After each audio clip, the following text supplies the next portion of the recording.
बंगाल में नहीं हो रही क्या, राजस्थान नहीं हो रही क्या, एमपी में नहीं हो रही क्या, हर जगह हो रही है। मोदी को देश लेना जरूरी नहीं है कि मोदी के कारण से हो रही है, मगर जो हो रही है ये सरकार का काम है रोकना, और दर्दनाक हो रही है, ऐसी नहीं होनी चाहिए। पिस्ट दिमाग में सोचे रेप करने का सोचे तब भी उनके पसीने आ जाने चाहिए। ये है कि मोदी देश के लिए सब कुछ ठीक कर रहा है, एक संसद नहीं चलाना, ये बहुत गलत बात है कि सारी की सारी पार्टियां एक ही लाइन में खड़ी है। गौर करना चाहिए, मणिपुर सरकार को देखना चाहिए, मोदी जी को देखना चाहिए, सबका सहयोग लेकर के इस घटना को यहीं बंद करनी चाहिए। आगे ऐसा अत्याचार हिंदुस्तान में नहीं हो।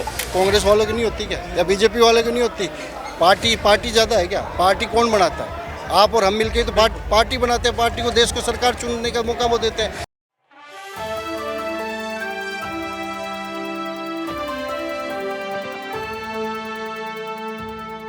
तो इस मौन सत्याग्रह में पहुंचे लोगों से जानना चाहेंगे कि क्या मणिपुर की घटना और जो मणिपुर की घटना पर राजनीति चालू है उसकी परिणति से वहां के लिए न्याय या दूर हो रहा है या पास हो रहा है। साहब, आपसे जानना चाहेंगे, मणिपुर 2 महीने से ज़्यादा समय से झुलस रहा है जी। संसद का मानसून सत्र शुरू हो गया जी। कांग्रेस और तमाम विपक्षी पार्टियों की मांग है कि प्रधानमंत्री मोदी आके वक्तव्य दें, लेकिन कल रविशंकर प्रसाद का कहना है कि विपक्षी चर्चा से दूर भाग रहा है, हर बात के लिए प्रधानमंत्री मोदी का वक्तव्य देना जरूरी नहीं। सभी को नमस्कार, मैं महेंद्र सिंह राठौर, राष्ट्रीय राजपूत करणी सेना महासंगठन मंत्री दिल्ली प्रदेश। और मैं ये कहना चाहता हूँ, ये जो घटना हुई है ये बहुत ही दर्दनाक घटना है, मगर ये नहीं है कि मोदी होने से हो रही है। एक मणिपुर में हो रही है वो ठीक है, बंगाल में नहीं हो रही क्या, राजस्थान नहीं हो रही क्या, एमपी में नहीं हो रही क्या, हर जगह हो रही है। मोदी को देश लेना जरूरी नहीं है कि मोदी के कारण से हो रही है, मगर जो हो रही है ये सरकार का काम है रोकना, और दर्दनाक हो रही है, ऐसी नहीं होनी चाहिए। ये शर्मसार है, हिंदुस्तान के लिए नहीं पूरे वर्ल्ड में मैसेज आता है कि औरतों के साथ में जो अत्याचार हुआ है ये नहीं होना चाहिए। मगर यह है कि मोदी देश के लिए सब कुछ ठीक कर रहा है, एक संसद नहीं चलाना, ये बहुत गलत बात है। क्यों नहीं चलने दे रहे हैं संसद? अगर कांग्रेस का राज हो, अगर घटना हो तो क्या संसद नहीं चलेगी? संसद अपनी जगह है, अरबों खरबों रुपए खर्चा हो रहा है संसद में, और ये बाधित कर रहे हैं, ये भी एक अच्छा नहीं है। क्या इनके जो स्टेट में सरकार जो अपोजिशन कर रही है इनमें कोई नहीं है क्या? इसमें महिलाओं पर अत्याचार नहीं हो रहा क्या? सब जगह हो रहा है, मगर ये भी एक अच्छी बात नहीं है जो संसद नहीं चल रहे हैं। हाँ, इस पर गौर करना चाहिए, मणिपुर सरकार को देखना चाहिए, मोदी जी को देखना चाहिए, सबका सहयोग लेकर के इस घटना को यहीं बंद करनी चाहिए। आगे ऐसा अत्याचार हिंदुस्तान में नहीं हो, ये बहुत कुछ हो गया। आपको क्या लगता है कि 2 महीने से मणिपुर झुलस रहा है, या राजनीतिक कारणों से? मणिपुर को भारत का गहना भी बोलते हैं क्योंकि 9 पहाड़ों से घिरा हुआ है मणिपुर। तो राजनीतिक गहने को राजनीतिक पार्टियां पहन कर उसे 2024 के लिए एक एजेंडा सेट किया जा रहा है। ये सभी जो राजनीतिक पार्टियां हैं, चाहे बीजेपी हो, चाहे कांग्रेस हो, चाहे एलजेपी हो, XYZ, जो भी सारी जो भी पार्टियां हैं, मेरी नज़र के अंदर तो सारी की सारी एक ही है। बीजेपी वाले राज्य में होता है तब कांग्रेस वाले झंडा उठा देते हैं। कल का ही वाक़या बताता हूँ, राजस्थान का।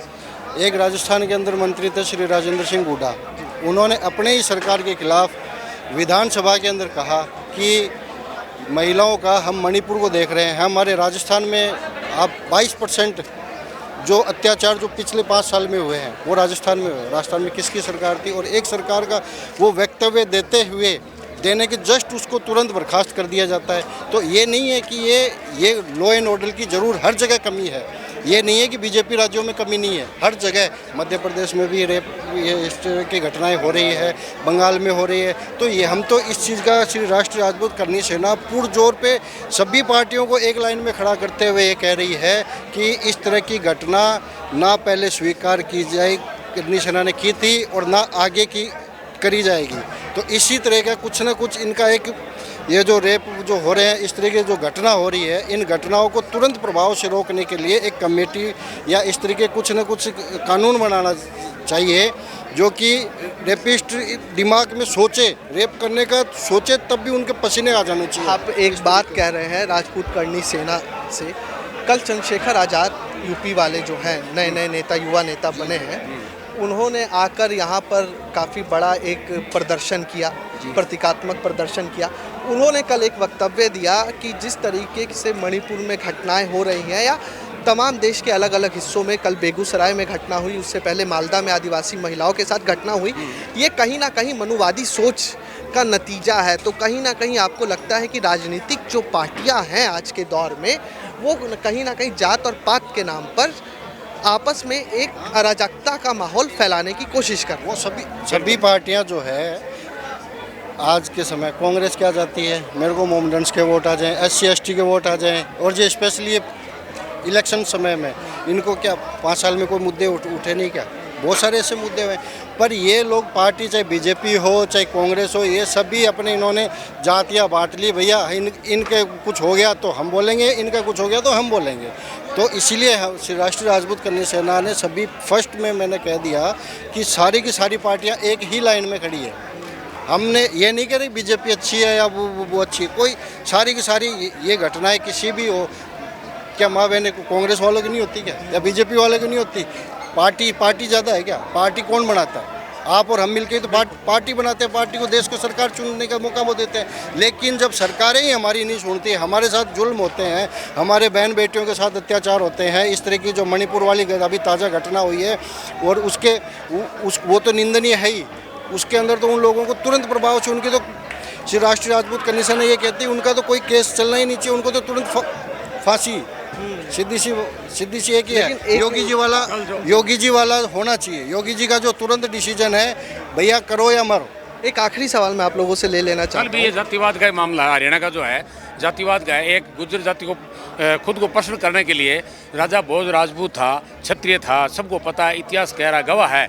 मगर एक राजपूत जाति को अनदेखा करके गुर्जर जाति को मतलब बढ़ावा देने के लिए सरेआम मतलब उसको घोषित कर दिया कि ये गुर्जर था। कैसे गुर्जर हो जाएगा? अगर ये राजपूत है तो OBC में क्यों है ये? मेरा सवाल इसी से जुड़ा हुआ है कि आप लोगों को लगता नहीं है कि एक 30-35% और मुसलमान वोट बैंक को और ले ले तो 50 से 60% के बीच के वोट बैंक को साधने के लिए हर एक पार्टियाँ कहीं ना कहीं ब्राह्मण और राजपूत जो समाज है उसको कहीं ना कहीं हाशिए पर धकेला जा रहा है, अलग अलग ग्रुप के द्वारा, अलग अलग समूहों के द्वारा। नहीं, यही हो रहा है जो कल का घटना है हरियाणा का, यही हो रहा है। राजपूतों को पीछे धकेल रहे हैं गुर्जर के वोट पाने के लिए, राजपूतों को फिर बाद में जाकर के हाथ जोड़ लेंगे, जो कुछ आप कहोगे आपका कर देंगे। ऐसा नहीं है, हरियाणा के अंदर राजपूत BJP को एक भी वोट नहीं देगा। कल की घटना को देखते हुए सब बात है, चाहे BJP गुर्जरों कितने वोट ले लेगी। दोनों का बहुत बहुत धन्यवाद। तो ये अभी जो शुरुआती दौर में बातचीत से निकल कर आया है कि कहीं ना कहीं मुद्दा एक तरीके से जात पात को लेकर भी है, और एक अपना एक एजेंडा है हर आंदोलन का, हर सत्याग्रह का, जहां न्याय शुरुआती समय में कहीं दिख नहीं रहा।